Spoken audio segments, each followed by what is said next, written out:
Queridos, a paz do Senhor, sejam bem-vindos ao resumo de aula. Hoje iremos encerrar o trimestre com a lição 13. Desde já agradeço aos irmãos e amigos que nos acompanham. Se você ainda não é inscrito, se inscreva, curta, compartilhe e ajude o nosso canal. A lição 13 tem como título A Verdadeira Identidade do Cristão. O texto áureo: Nem todo o que me diz Senhor, Senhor entrará no reino dos céus, mas aquele que faz a vontade de meu Pai que está nos céus. Está em Mateus capítulo 7, versículo 21. A verdade prática: no reino de Deus, não basta ouvir para se identificar com o Salvador, é preciso praticar o que se aprendeu. A leitura bíblica em classe encontra-se em Mateus capítulo 7, versículo 21 ao 27. Nós não iremos ler, mas iremos fazer menção ao longo da lição. A palavra-chave é identidade. Hoje nós iremos ver que os verdadeiros seguidores de Cristo não apenas escutam, aceitam a sua palavra, mas põem em prática, demonstrando através de suas ações. É o que a leitura e a lição vai enfatizar, a leitura bíblica e a lição. Nós iremos para o nosso esquema resumo, lembrando que sempre fica disponível no final do vídeo, seja para fazer uma revisão ou mesmo para ser utilizado na escola dominical com as devidas adaptações, se assim você o desejar. Vamos para o nosso esquema resumo. Primeiro ponto: a condenação dos falsos seguidores de Jesus. O número 1. Uma fé só de palavras? Esta interrogação que o comentarista faz é para mostrar que no texto áureo da lição, em Mateus 7, 21, Jesus ele demonstra para os seus ouvintes que não é somente o discurso, a mera confissão do seu nome, que uma pessoa se identifica com o reino de Deus. Ele diz: nem todo que me diz Senhor, Senhor, entrará no reino dos céus. Para entrar no reino dos céus não é somente com a confissão em Cristo, meramente de palavras. A expressão de palavras deve vir acompanhado com a prática. A expressão de palavras e praticar o que se ouviu da parte de Cristo, seus ensinamentos. Paulo, escrevendo a primeira carta aos Coríntios, capítulo 2, versículo 4, ele diz: a minha palavra e a minha pregação não consistiram em palavras persuasivas de sabedoria humana, mas em demonstração do Espírito e de poder. Observe, Paulo ele diz que a sua palavra e pregação não eram palavras persuasivas de sabedoria meramente humana, mas demonstrava com Espírito e poder. O Espírito Santo na vida de Paulo demonstrava que a mensagem verdadeiramente era de Cristo. Na primeira carta, no capítulo 4, versículo 20, Paulo ele diz que o reino de Deus não consiste em palavras, mas em virtude. E essa virtude era o Espírito Santo na sua vida identificando. Assim, Jesus, ele não está ensinando no Sermão do Monte que não se deve confessar o seu nome. Não é isso. Jesus não rejeita a confissão do seu nome, até porque a fé ela é expressa também por palavras. Em Romanos capítulo 10, versículo do 8 ao 10, Paulo diz na sua carta aos Romanos: mas que diz, a palavra está junto de ti, na tua boca e no teu coração. Esta é a palavra da fé que pregamos, a saber, se com tua boca confessares ao Senhor Jesus e no teu coração crer que Deus o ressuscitou dos mortos, serás salvo. Visto que com o coração se crê para a justiça e com a boca se faz confissão para a salvação. Observe que a fé também é expressa por palavra, mas o que Jesus enfatiza não é somente a expressão verbal de confessar o seu nome, mas na prática. O número 2, os milagres não transformam o caráter.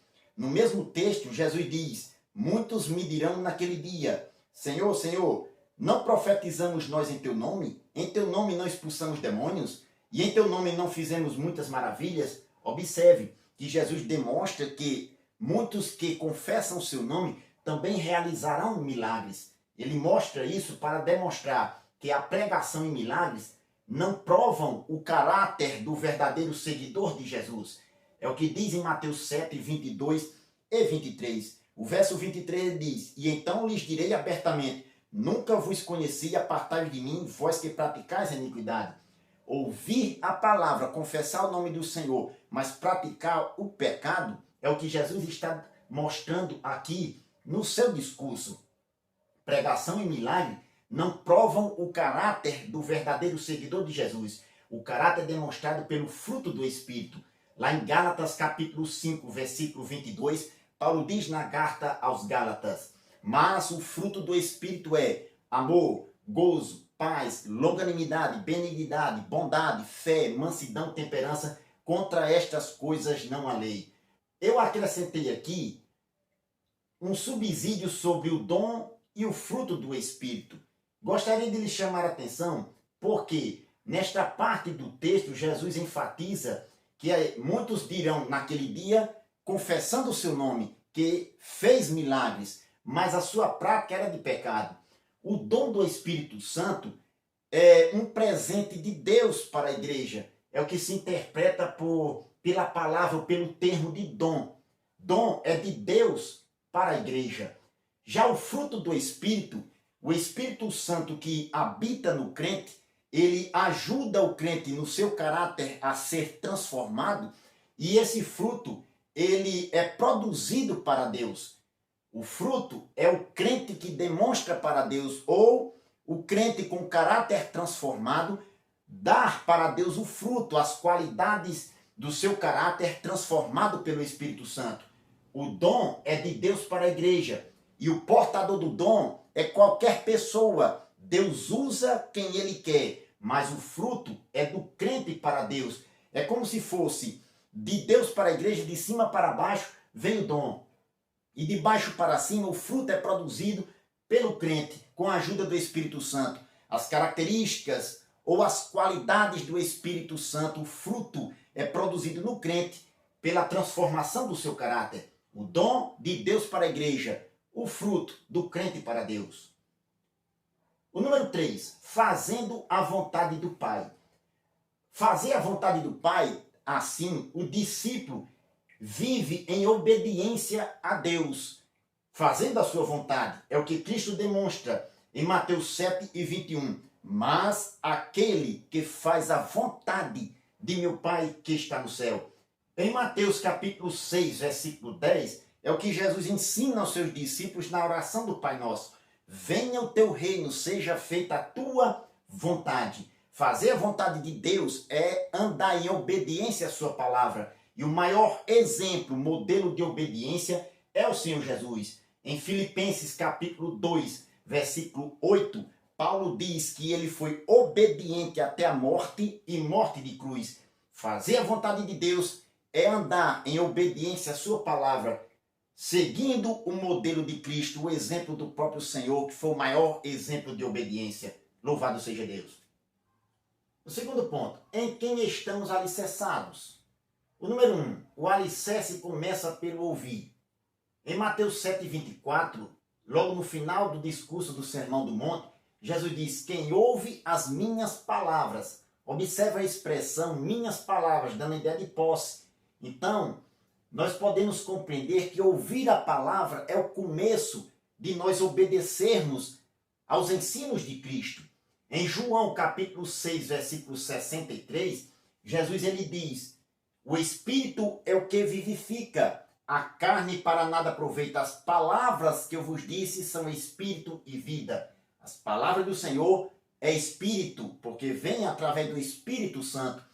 E é vida, porque dá vida àqueles que escutam.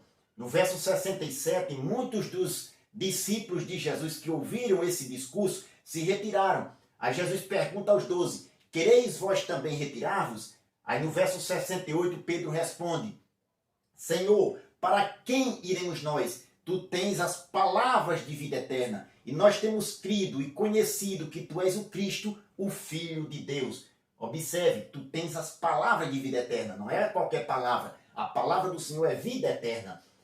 Em Romanos capítulo 10, versículo 17, Paulo diz na sua carta que a fé é pelo ouvir e o ouvir pela palavra de Deus. Assim, Jesus, ele é o alicerce daquele que escuta a mensagem de Deus para a sua vida. Ele é o essencial e ele é o alicerce. Ele é o fundamento. Na linguagem de João, Jesus Cristo é o essencial da palavra. É a sabedoria perfeita do Pai. Ele é o fundamento de todas as coisas. João, no capítulo 1, versículo 1, ele diz, no princípio era o verbo. O verbo estava com Deus e o verbo era Deus. Observe, verbo pode ser entendido também como palavra. No princípio era a palavra. A palavra estava com Deus e a palavra era Deus. É por meio da palavra, escutando ela, que nós nascemos de novo. Temos a nossa vida transformada nos ensinos de Cristo. O salmista, no Salmo 127, ele diz: se o Senhor não edificar a casa, em vão trabalhos que edificam. Se o Senhor não guardar a cidade, em vão vigia a sentinela. Edificar a casa. A nossa casa espiritual deve estar fundada, edificada em Jesus. Ele é o essencial, ele é o alicerce. O número 2, a importância do bom alicerce. Quem trabalha em construção sabe que é no alicerce o nosso maior investimento. Se queremos edificar uma construção firme e segura, devemos investir no alicerce. Em Mateus capítulo 7, versículo 24, Jesus ele fala de 2 construtores e 2 alicerces, o prudente e o insensato. E os alicerces, a rocha e a areia. Aqui ele fala dos 2 tipos de construção e os 2 tipos de construtores. Em 1 Coríntios capítulo 3, versículo 10, Paulo ele chama a atenção da igreja no seu ensino na carta, dizendo: veja cada um como edifica sobre ele, sobre o fundamento que é Cristo. O fundamento deve estar alicerçado a nossa vida espiritual em Cristo Jesus. Ele é o nosso alicerce, é o nosso fundamento. A rocha, o alicerce em que devemos edificar a nossa construção, a nossa vida espiritual. O número 3, a relevância do praticar. Ainda em Mateus capítulo 7, versículo 24 e 26, Jesus ele mostra que quem ouve e pratica é uma pessoa ou um homem prudente. O termo no original prudente quer dizer também sábio. E aquele que ouve e as não cumpre, não pratica, ele chama de insensato, que no original tem a ver com tolo, uma pessoa insensata. Nessa parte dos ensinos de Cristo no Sermão do Monte, nós vemos aqui que ele fala de 2 tipos de pessoas, o prudente e o insensato. Como crentes em Cristo, pessoas transformadas, seguidores do Senhor, nós devemos ouvir e praticar, sermos pessoas prudentes, edificando a nossa vida espiritual nos ensinos do Senhor, praticando, mostrando com o nosso testemunho uma vida transformada pelo Espírito Santo em nossa vida, através do fruto do Espírito. Louvado seja Deus. O terceiro ponto, Jesus, a nossa verdadeira identidade. O número 1, Jesus, nosso maior pregador. Muitas pessoas na atualidade têm uma concepção de Jesus. O comentarista ele bota aqui algumas concepções. Ele diz: filósofos, cientistas e esotéricos, eles gostam do pregador do Sermão do Monte. Os não religiosos veem Jesus como ser iluminado. E até mesmo pessoas, eles reconhecem Jesus como sendo ele o Jesus de Nazaré, uma espécie de Jesus histórico. Porém, os evangelhos apresentam Jesus como pregador, aquele que veio mudar a vida das pessoas, trazer o novo nascimento. Em Mateus capítulo 9, versículo 35, diz o texto do evangelista São Mateus: e percorria Jesus todas as cidades e aldeias, ensinando nas sinagogas dele, pregando o evangelho do reino. Eu poderia citar mais um texto em Marcos capítulo 1, versículo 14, diz que depois que João foi entregue à prisão, veio Jesus para a Galileia, pregando o evangelho do reino de Deus e dizendo: o tempo está cumprido, o reino de Deus está próximo, arrependei-vos e crede no evangelho. O arrependimento da mensagem de Cristo é o primeiro passo para uma verdadeira vida transformada. Jesus, dessa forma, ele não era apenas humano, mas ele também é o Filho de Deus, aquele que veio mudar a vida das pessoas, aquele que veio trazer um novo nascimento. A sua autoridade, a autoridade de sua palavra, era porque ele era o Filho de Deus e ele é quem traz a mudança de vida. Portanto, nós devemos, como seguidores de Cristo, imitá-lo. É o que Paulo diz lá em 1 Coríntios, capítulo 11, versículo 1, dizendo: sede meus imitadores, como também eu de Cristo. Em Efésios capítulo 5, versículo 1, ele diz: e sede imitadores de Deus como filhos amados, e andai em amor como Cristo vos amou. Observe, devemos imitar a Cristo. E se achamos coisa extraordinária imitar o Senhor, se imitarmos a Paulo como ele imitava a Cristo, já é de bom tamanho. Devemos imitar o Senhor, praticar os ensinos de sua palavra. O número 2, a autoridade do ensino de Cristo.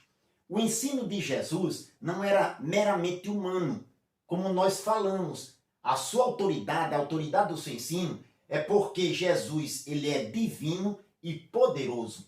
Em Mateus capítulo 28, versículo 18, ele diz para os seus discípulos: é-me dado todo o poder no céu e na terra. Observe, todo o poder Jesus ele tem, porque ele é Deus, o seu ensino é poderoso.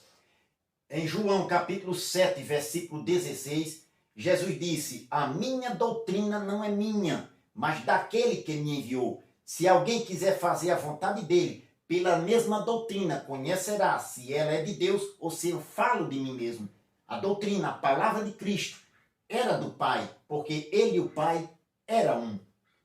Jesus, ele também mostra que aqueles que são chamados para pregar devem reconhecer a mesma autoridade de sua palavra na pregação, porque ele deu a ordem. Em Mateus capítulo 28, versículo 19, ele diz: portanto, ide, ensinai todas as nações, batizando-as em nome do Pai, do Filho e do Espírito Santo, ensinando-as a guardar todas as coisas que eu vos tenho dito, e eis que estou convosco todos os dias, até a consumação dos séculos. Observe, Jesus ele diz: ensinai todas as nações, ou fazei discípulo em uma outra versão. De que forma devemos fazer discípulo? Ele diz, primeiro batizando, depois ensinando a guardar. O número 3, Jesus como nossa identidade. Nós devemos, como ouvinte e praticante da palavra, andar como filhos de Deus. Foi para isso que Jesus nos chamou. João ele fala numa perspectiva das últimas coisas que devemos andar como filhos. Em 1 de João capítulo 3, versículo 2, ele diz: amados, agora somos filhos de Deus, e ainda não é manifesto o que havemos de ser, mas sabemos que quando ele se manifestar, seremos semelhante a ele, porque assim como ele é, o veremos. E qualquer que nele tenha esta esperança, purifica-se a si mesmo, assim como ele é puro. Como ele é, nós o veremos, porque Jesus, ele veio mudar o nosso caráter. A sua pregação transforma a vida daquele que ouve e pratica a sua palavra. E assim, Jesus como nossa identidade, nós devemos viver ou andar vivendo em amor de Cristo. Em João capítulo 15, versículo 12, Jesus ele disse: o meu mandamento é este, que vos ameis uns aos outros, como eu vos amei. Ninguém tem maior amor do que este, de dar alguém a sua vida pelos seus amigos. Vós sereis os meus amigos se fizerdes o que eu vos mando. Observe, andar no amor de Cristo, Jesus como nossa identidade, nós devemos praticar o amor. O amor é a identidade do cristão. O verdadeiro discípulo de Cristo, que tem Jesus como sua identidade, ele anda em amor.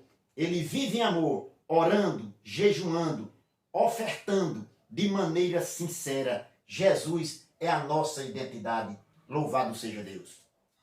Queridos, nós chegamos ao encerramento do trimestre com essa lição. Devemos ouvir a palavra e colocá-la em prática. Como verdadeiros seguidores de Jesus, nós devemos praticar os seus ensinamentos. Dessa forma, nós temos a certeza que Jesus é a nossa identidade se andarmos nos seus ensinamentos, vivendo em amor. Que Deus possa lhe abençoar e possamos praticar o amor de Cristo, tendo ele como nossa identidade. Que Deus o abençoe em nome de Jesus.